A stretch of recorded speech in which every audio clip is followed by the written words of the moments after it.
So not only does he hear us, not only does he answer us, not only does he protect us. Number 4, and why we need this last piece, is that God enlightens us.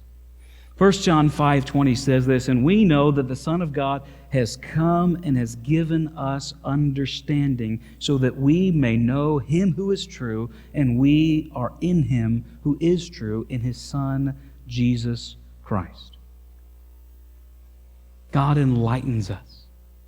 We need His enlightenment because we live in a fallen, broken world that constantly does influence us, that is constantly after our souls, and so we need that to happen. And here's what I mean by the fact that we're constantly influenced. I will forever, and I know this to be true of myself, I am going to say wash because that's how I say it. Where did that come from? That came from because of where I grew up in Missouri. Every single person that I know says the word wash. You go and you wash your clothes.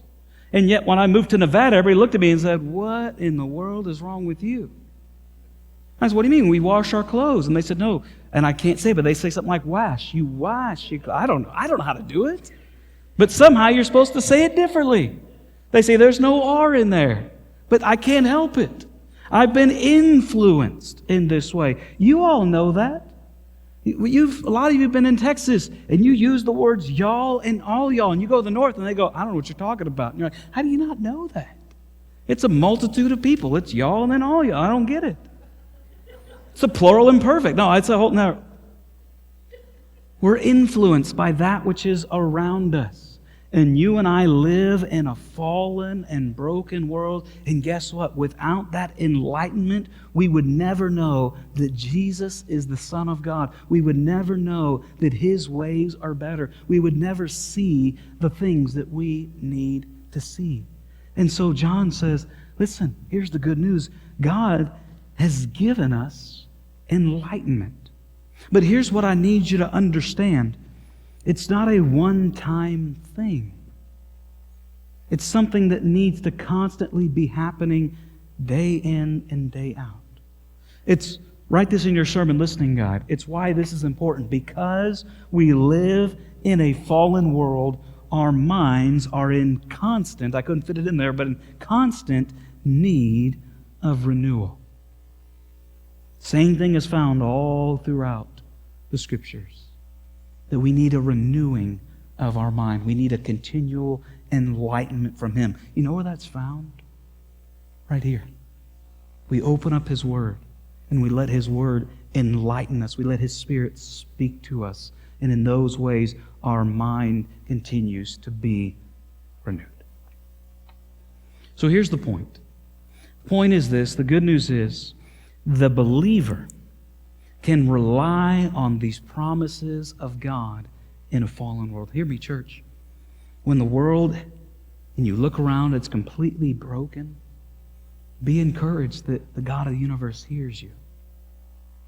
Hey, when you see things in your brother and your sister that's in sin and you cry out to God asking Him to intercede, know that He answers. Hey, when it feels like you're stuck in your sin and it feels like the devil has got a hold on you for a moment, remember this, he's knocked you down, but he does not grasp you and hold on to you. God is going to protect you and restore you. Your brothers and sisters are going to be praying for you based on the verse right before it. And then the final amazing promise is God enlightens you. He's going to continue to give you that understanding to see the things that you need to see. There's a story about a businessman who had his business and he just ran into some very difficult times. And he was struggling, thinking, how am I going to pay this? And how am I going to pay this? And how in the world are we going to survive? So he leaves the office and he goes and he sits on a park bench. And he's sitting there and he's just troubled. And man, you could just tell he's just muttering himself sitting there and his brows furrowed. And there's an older gentleman that's just sitting over to his left. The older gentleman says, young man, I just can't help but notice there's something really, really troubling you. And so he begins to pour out his heart to this older gentleman and says, yeah, look, here's what's going on. I can't afford this, and we can't do this, and I just don't see how it's all going to happen. It's difficult, and I don't know what in the world I'm going to do. How are we going to survive this? The man pulls out his checkbook, and he writes him a check.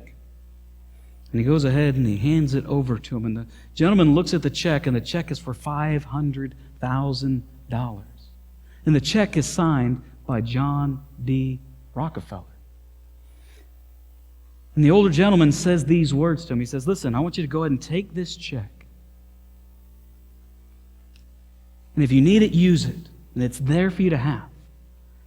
But I do expect you to pay me back, and I want you to do this, and I want you to meet me back on this park bench in 1 year, and you pay me back that $500,000 that I'm loaning you. The gentleman gets up and he leaves. And the businessman goes back with that big check, but rather than put it in the bank, he says, you know what, I'm going to go ahead and stick it in the safe, and I'm going to hold on to it, and just know that it's there in case I need it. It's just there in case I need it. But I'm going to go ahead and make the decisions we need to make, and we're going to move forward as a company, and they start to move forward, and things start to happen. And sure enough, a year later, he had never once touched the check. And so he's just excited to go and to go ahead and give the gentleman back his check. And so he has the check, and he has that money that's there, and he goes back to meet John Rockefeller. He goes back to the same bench. He sits down, and he's waiting, and sure enough, here comes that guy walking right up to him. And man, he's so excited. He goes up and says, hey, listen, I just want to thank you for this. You gave me this, and it just made all the difference in the world, and this was amazing. And I want to give you this $500,000 check that is yours, and I want to write you an additional $100,000 just from me and my company to show you how appreciative I am. And as he's handing him that $100,000 check, a nurse walks up. And she says, whoa, excuse me, sir. I'm so glad that you found this man.